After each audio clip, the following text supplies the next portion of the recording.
ছিলেন একেবারে সাধারণ এক গ্রিল মিস্ত্রি। তবু রাত দিন খেটে কখনো ধার করা যন্ত্রপাতি নিয়ে টানা 7 বছর ধরে চালিয়েছেন অসংখ্য পরীক্ষা নিরীক্ষা। সেই একটানা জেদ আর পরিশ্রমের ফলেই তিনি বানিয়ে ফেলেছেন পরিবেশ দূষণমুক্ত এই 8 সিটের বাংলা ইজি বাইক, যেটি কোনো বৈদ্যুতিক চার্জ ছাড়াই অনায়াসে চলতে পারে সারা দিন পর্যন্ত। কারণ এর শক্তির উৎস হলো সূর্যের আলো। 600 ওয়াটের সোলার প্যানেল দিনভর আলো সংগ্রহ করে চার্জ দেয় 100 অ্যাম্পিয়ারের লিথিয়াম ব্যাটারিতে। সেই চার্জেই একটানা চলতে পারে ইজি বাইকটি।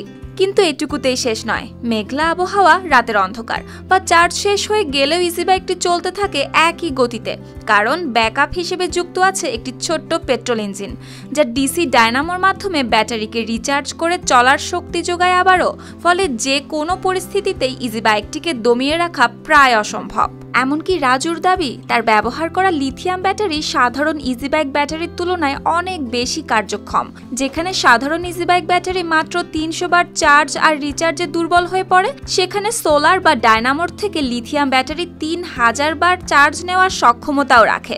সেই সাথে 2 বছরের গ্যারান্টি, কম রক্ষণাবেক্ষণ ব্যয়, দীর্ঘস্থায়িত্ব ব্যবহারকারীর জন্য এটি বড় সুবিধা।